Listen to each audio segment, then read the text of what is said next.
Hey humans, Coach Nate here with another mindful focus. This post reads, don't blame a clown for acting the clown. Ask yourself why you keep going to the circus.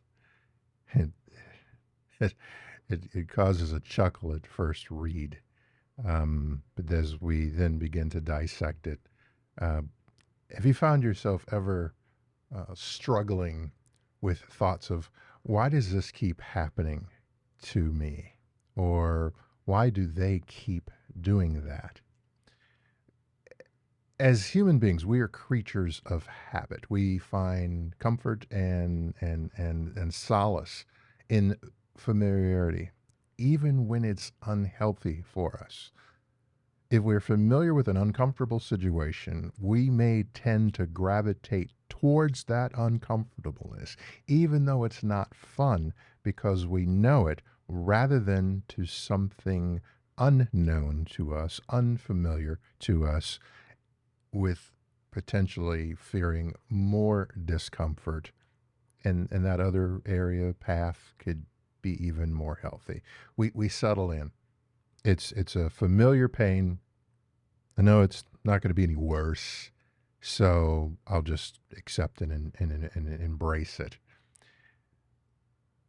When we come to understand that we have zero control over the behaviors of others, we cannot change another human being ever. We may be able to train animals and pets, cannot change another human being. We are then moving towards a better place that will serve us. We may take that a step further and then understand that often their behavior is influenced by their life expectations, worldview, family constellation. In other words, part genetic, part environmental, what they experienced growing up as a child, different traumas, would name it, different experiences. Trauma can be relative. That help shape who they are, their views about themselves, self-confidence, self-esteem, and through those human interactions and engagements. And it is often there's some toxicity there. Sometimes it may not be toxicity. Sometimes it's simply they were coddled and not shown that there's some bad actors. There's some people that don't behave well. And then when those folks who had a fairly normal, and that's a really relative term, but had a upbringing that didn't have mass trauma, toxicity,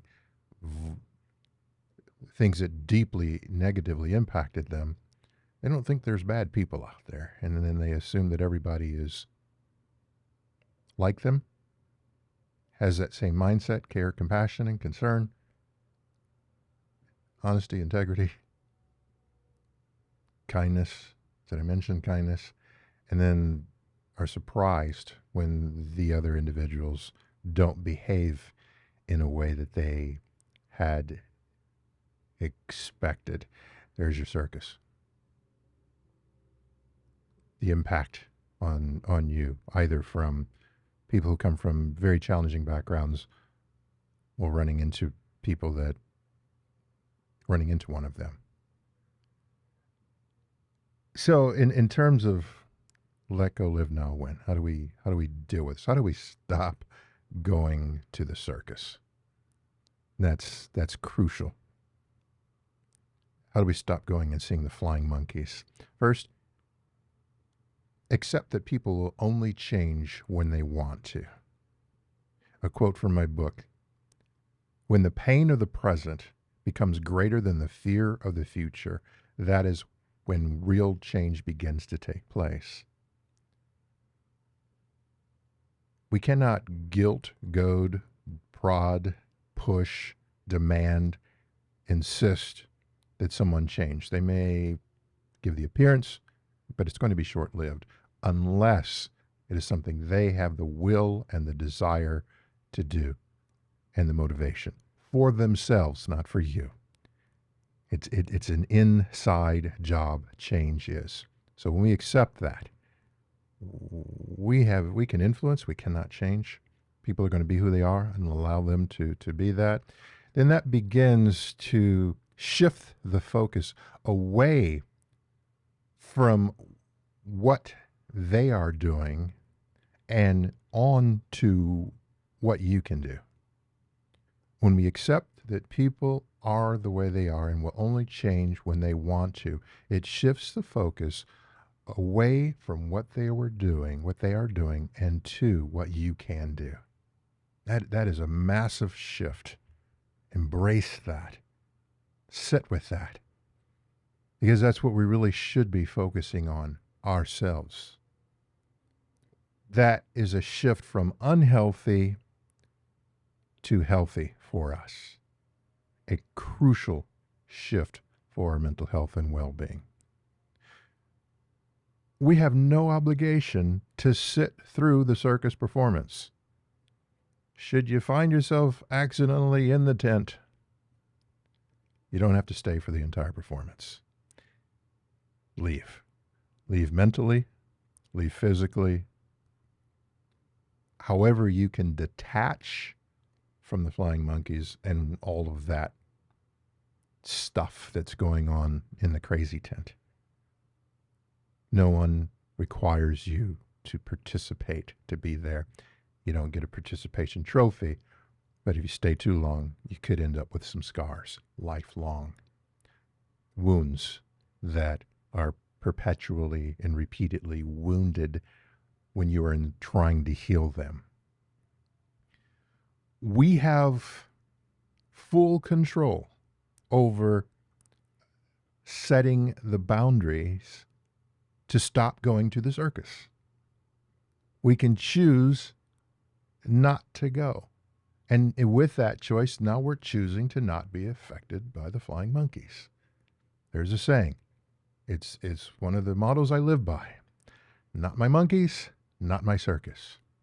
When the drama arises, when something comes up, when something occurs, I have to say to myself, not my monkeys, not my circus. I am not going to emotionally, psychologically, and certainly not physically involve any of my energy, time, efforts, resources, thoughts into that chaos.